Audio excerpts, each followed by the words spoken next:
wasn't looking for anything strange when I found it. I was researching Victorian architecture, scrolling through photographs of old European buildings, when something caught my eye. A bathroom in a palace. The toilet was enormous. Not ornate, enormous. The seat sat nearly a meter off the ground. The bowl could hold a child. I laughed at first. Maybe they built things bigger back then. Some aesthetic choice I didn't understand. But then I started measuring other photographs, other buildings, other cities. And I stopped laughing. What I found changed everything I thought I knew about who built these places. The Schönbrunn Palace in Vienna was my starting point. Built in the 1740s, we are told. A triumph of Habsburg architecture, designed by Nicolaus Pacassi, expanded and refined over generations. The official history is detailed and confident. 1,400 rooms, 40 bathrooms in the original design. A marvel of 18th century engineering and aristocratic excess. I had seen photographs of the palace dozens of times before I noticed what was wrong. The bathrooms did not match the people who supposedly used them. I found a photograph from 1879, taken during a renovation of the East Wing. Workers had exposed one of the original sanitation chambers, a room that had been sealed off decades earlier during what the records called modernization. In the photograph, a man stands next to a toilet. He is not a small man. Based on the doorframe behind him, he appears to be average height for the period, perhaps 170 centimeters. The toilet seat reaches his rib cage. The bowl is enormous, wide enough that he could sit inside it. The fixture is built from solid porcelain, mounted on a stone pedestal that raises it another half-meter off the ground. I stared at that photograph for a long time. The official explanation came quickly when I searched for answers. Victorian excess, aristocratic grandeur. They built everything larger back then, the architectural historians say, because size conveyed power and wealth. The toilets were not meant to be comfortable. They were meant to impress. Status symbols, nothing more. I wanted to believe that. It would make everything simple. But the explanation did not survive contact with the evidence. I started measuring. Not just the Vienna photographs, but every image I could find of original sanitation fixtures from old European buildings. I developed a methodology. Using door frames, known architectural features, and human figures for scale, I calculated dimensions. What I found was consistent and deeply troubling. Toilet seats averaging 60 to 70 centimeters across, bowl depths of 45 to 50 centimeters, seat heights requiring steps or stools for any normal human to use. These were not decorative exaggerations. These were functional fixtures built to precise specifications. Specifications that made no sense for human anatomy. The water pressure theory appeared next in my research. Some engineers argued that early plumbing systems required larger fixtures to function properly. The gravity-fed systems of the 18th and 19th centuries needed volume to create adequate flow. Bigger bowls meant better drainage. It sounded technical enough to be convincing. But when I consulted with a hydraulic engineer, he was puzzled. The proportions were wrong, he said. If you needed more water volume, you would make the fixtures deeper, not wider. You would not raise the seat height. You certainly would not make the bowl large enough to accommodate someone twice the size of a normal person. The engineering did not match the engineering explanation. Then there was the wear pattern problem. If these toilets were purely decorative, purely for show, they would be pristine. Museum pieces. But the photographs showed something different. The seats were worn smooth, in exactly the places you would expect from regular use. The porcelain showed the subtle discoloration of decades of contact. The handles and flush mechanisms displayed the patina of countless hands. Someone had used these toilets. Someone had used them extensively. Someone who could actually reach the seat without a ladder. I found myself returning to the Vienna photograph again and again. The worker's expression haunted me. He was not posing proudly next to a historical curiosity. He looked confused, perhaps even disturbed, as if he too was wondering who could have used this fixture, as if the scale did not make sense to him either. The Schönbrunn records mention something else that caught my attention. During the 1870s modernization project, workers replaced nearly all of the original sanitation fixtures with smaller, more practical versions. The old toilets were removed, carted away, and according to the official account, destroyed. But some were kept, stored in the palace basements as historical artifacts. When I inquired about viewing them, I was told they were not available to the public, not part of the official tour, not something visitors needed to see. I thought perhaps Vienna was unique, some quirk of Habsburg extravagance that did not reflect broader patterns, an outlier, a curiosity.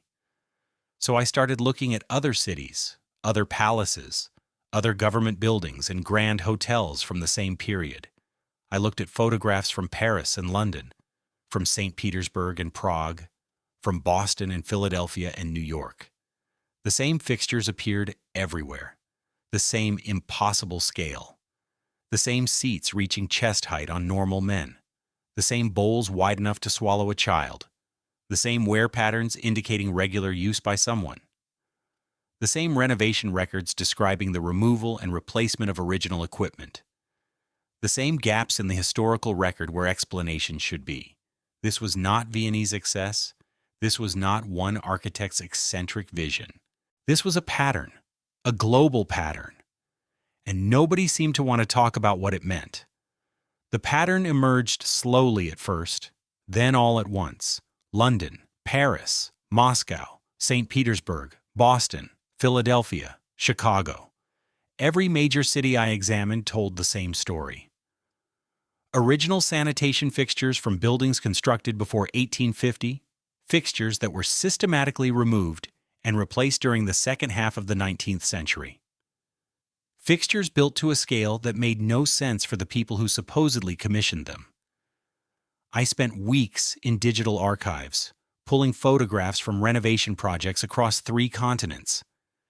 The images were remarkably consistent. Workers posing next to toilets that dwarfed them. Urinals mounted at heights that would require a stepladder. Sinks with basins deep enough to bathe an infant. The proportions were identical, whether the photograph came from a Parisian ministry building or a Boston railway station, as if they had all been built from the same specifications, as if they had all been designed for the same users. The renovation campaigns themselves demanded attention. Between 1850 and 1900, virtually every major government building, palace, hotel, and civic structure in Europe and America underwent what the records called modernization. The official explanation was sanitary reform. The germ theory of disease had revolutionized public health, and old plumbing systems needed to be replaced with newer, cleaner alternatives. It sounded reasonable.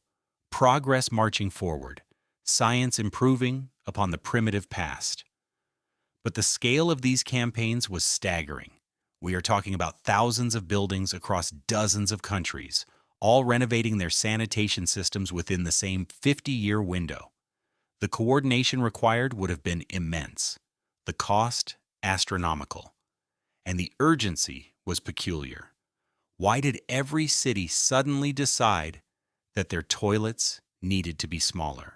Why was this a priority when so many other infrastructure needs competed for limited resources? The official narrative treats these renovations as independent decisions, each city modernizing at its own pace for its own reasons. But the timing was too precise, the pattern too consistent. Something else was happening. I started examining the engineering infrastructure behind these fixtures, the plumbing, the drainage systems, the pipes that carried waste away from these enormous toilets. What I found made my blood run cold. The drainage pipes were massive. In building after building, renovation records described workers discovering pipe systems 2 to 3 times the diameter of what would be installed as replacements. Ceramic and iron pipes wide enough to crawl through, feeding into septic systems scaled for volumes that no normal building population could produce. The engineers who documented these discoveries expressed confusion in their reports. The old systems were overbuilt, they wrote, wastefully large, designed for capacity that seemed absurd given the building's occupancy, But what if the capacity was not absurd? What if the systems were sized correctly for their original users? I found a report from an 1887 renovation of a government building in Philadelphia. The chief engineer noted that the original drainage infrastructure could handle waste volumes approximately 4 times what the building's current occupants produced. He assumed this was poor planning by the original architects, incompetence perhaps, or a fundamental misunderstanding of hydraulic engineering. He never considered the alternative explanation. He never asked who might have needed that capacity. The suppression became apparent once I knew what to look for. Records that should exist did not. Architectural plans that were supposedly filed had vanished. Photographs that were taken during renovations had disappeared from archives. I contacted museums that held collections of historical sanitation fixtures. Most told me their collections were not available for research. Several told me they had no such collections, despite records indicating otherwise. One curator in London admitted, off the record, that they had been instructed to keep certain artifacts in storage indefinitely, not destroyed, just hidden. The original fixtures were not thrown away. They were warehoused, sealed in basements and storage facilities across Europe and America. Too significant to destroy, perhaps, but too troubling to display. I found inventory records from a Paris municipal storage facility listing over 200 porcelain fixtures removed from government buildings between 1865 and 1890. The inventory was detailed and precise: dimensions, weights, conditions. But when I requested access, I was told the items had been transferred. When I asked where, I received no response. Museums that do display historical toilets invariably label them as ceremonial or decorative. Artistic interpretations, the placards say, not meant for actual use. But the wear patterns tell a different story. The engineering tells a different story. The drainage systems sized for giants tell a different story. Someone used these fixtures, someone large enough to reach them comfortably, someone who vanished from history around the same time the renovation campaigns began. I kept returning to the same question. If these toilets were built for normal humans, if they were simply aesthetic choices or engineering mistakes, why the systematic removal? Why the coordinated effort across continents to replace them all within the same few decades? Why the suppression of records and the hiding of artifacts? You do not hide mistakes. You do not warehouse aesthetic choices in sealed basements. You hide evidence. You hide things that contradict the story you want to tell. The official history gives us a world where humans built these structures for themselves and then, inexplicably, decided they were too large. The evidence suggests something else entirely. The Winter Palace in St. Petersburg provided my first detailed case study. The official history is precise. Construction began in 1730 under Empress Anna. The current structure was completed in 1762 under Elizabeth, over 1,000 rooms, 460 bathrooms in the original design, a monument to Russian imperial power.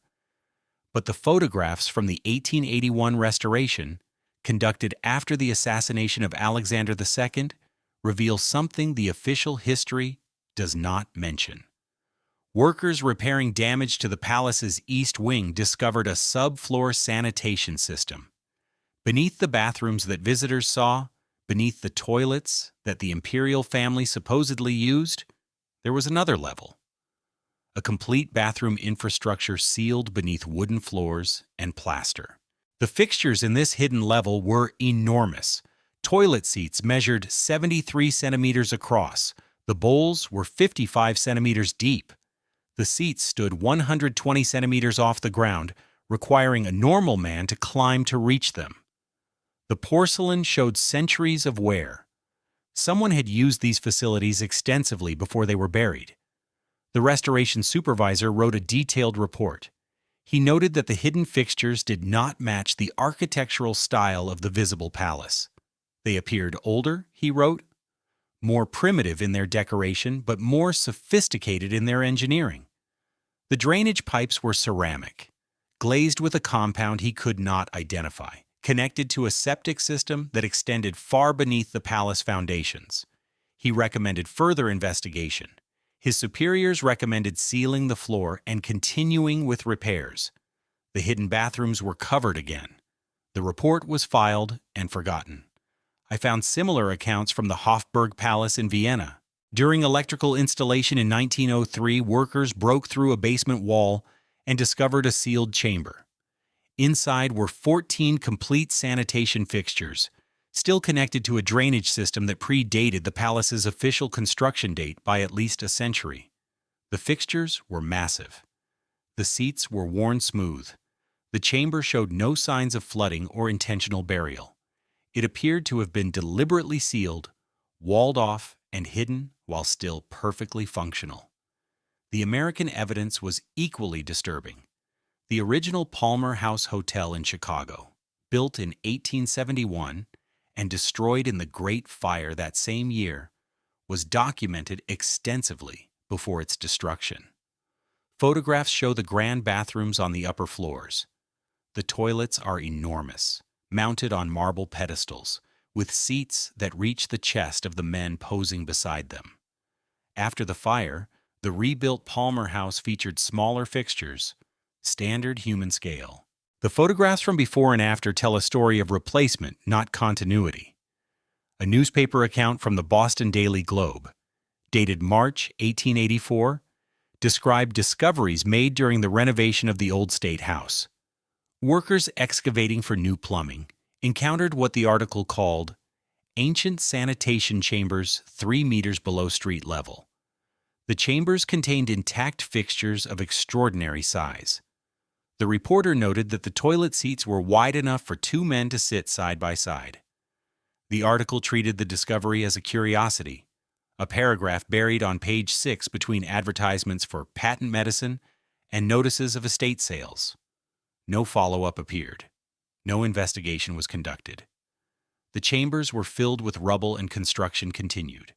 The pattern extended beyond toilets. Once I recognized the scale anomaly, I started seeing it everywhere. Doorways in old buildings that soared 4 meters high. Staircases with risers 30 centimeters tall, requiring normal humans to climb rather than walk. Ceiling heights that seemed wasteful, excessive, inexplicable. Furniture in museum collections labeled as ceremonial because no normal person could comfortably use it. Beds 3 meters long, chairs with seats a meter off the ground, tables that required steps to reach. The proportions were consistent. Whatever these structures were built for, it was approximately 1.5 to 2 times the size of a modern human. Not mythological giants, not impossible creatures, simply larger humans, or something shaped like humans, living in cities that we now occupy, cities we were told we built. I examined the architectural transitions more closely. In building after building, I found evidence of modification. Original doorways bricked partially closed to create smaller openings, ceilings lowered with added beams and plaster, staircases rebuilt with additional steps inserted between the original risers. The bones of the larger structures remained, but they had been adapted, scaled down, made suitable for smaller occupants. The implication was inescapable. These buildings were not constructed for us. The toilets were not designed for human anatomy. The doorways were not sized for human height. The stairs were not built for human legs. We inherited this infrastructure. We moved into spaces that were already built, already equipped, already plumbed for occupants who had vanished. And then we modified everything to fit our smaller bodies. We lowered the ceilings. We narrowed the doors. We replaced the toilets. We erased the evidence that anyone else had ever been here. The timeline suggested the transition happened rapidly. Between 1800 and 1850, something changed. The original occupants disappeared. New populations moved in, and within a generation, the systematic modification began. The renovation campaigns, the replacement projects, the modernization that was really adaptation. All of it designed to transform spaces built for giants into spaces suitable for us. The question kept me awake at night. Who were they built for? I considered the possibilities one by one. The simplest explanation was that a race of larger humans once existed, not giants from mythology, not impossible creatures from fairy tales, but a population of people significantly larger than modern humans. 7 feet tall, 8 feet, perhaps 9. Large enough to use those toilets comfortably, large enough to walk through those doorways without ducking, large enough to climb those stairs without difficulty. A population that lived in these cities, built this infrastructure, and then vanished completely within the span of a few generations. The second possibility was more unsettling. Perhaps we did not evolve here. Perhaps we arrived, immigrants into a world that was already built, already civilized, already equipped with cities and palaces and plumbing systems designed for someone else. The original inhabitants gone, their buildings empty, their toilets waiting for occupants who would never return. And we moved in. We adapted. We made their world ours, piece by piece, renovation by renovation, until we forgot it had ever belonged to anyone else. The third possibility was the most disturbing of all. Perhaps we know exactly what happened. Perhaps the suppression is not accidental. Perhaps somewhere, in archives sealed from public view, in government vaults and museum basements, the full truth is documented and preserved. The identity of the original builders, the nature of their disappearance, the reason their toilets had to be replaced, and their doorways narrowed, and their existence erased from official history. Perhaps someone decided we were not ready to know. The implications for our understanding of human progress are staggering. We tell ourselves a story about civilization. We emerged from primitive beginnings, we say. We built upward from mud huts and campfires, slowly developing the knowledge and technology to construct palaces and cities. Each generation improving upon the last. Progress as an unbroken line from primitive past to sophisticated present. But what if that story is wrong? What if we are not building? What if we are recovering? What if the trajectory is not primitive to advanced, but rather advanced to destroyed, to partially rebuilt? What if the Renaissance was not a rebirth of classical learning, but a desperate scramble to recover knowledge that had just been lost? What if the Industrial Revolution was not innovation but rediscovery? What if we are living in the ruins of something greater, mistaking inheritance for achievement? This would explain the suppression. The story of human progress is not merely a narrative, it is a foundation. It tells us that we are capable, that we can build and grow and improve, that tomorrow will be better than today because that is the direction history moves. But if we learned that advanced civilizations can be erased, that sophisticated infrastructure can be inherited rather than built, that we are living in someone else's cities, sitting on someone else's thrones, using modified versions of someone else's toilets, the story collapses. We would have to face the possibility that everything we have built could disappear as completely as whatever came before. The evidence remains for anyone willing to look. The oversized fixtures are still there, labeled as decorative curiosities in museum basements.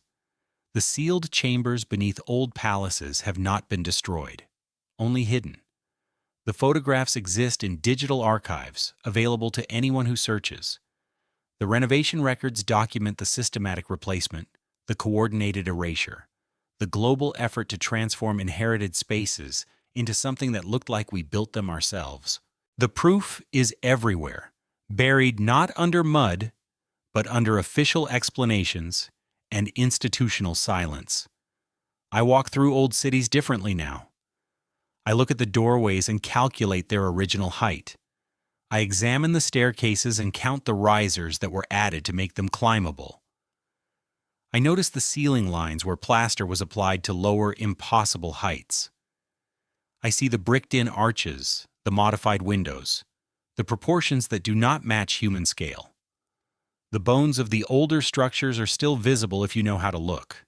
They were not destroyed, they were adapted, covered over, made invisible to eyes that were not searching. The giant toilets are still there. In storage rooms and sealed basements, in museum collections closed to public viewing, in photographs that nobody has examined closely, silent witnesses to whoever came before us, whoever built these cities for their own bodies, their own needs, their own scale, whoever vanished so completely that we could move into their homes and pretend we built them, whoever left behind infrastructure so sophisticated that we are still using it, still relying on drainage systems we did not design, still walking on foundations we did not lay. They are waiting to be discovered, waiting to be measured, waiting for someone to ask the question that nobody wants to answer. The porcelain remembers hands that were not ours. The worn seats remember bodies that were not our shape. The drainage pipes remember volumes that our populations could never produce. They remember, and now, so do you.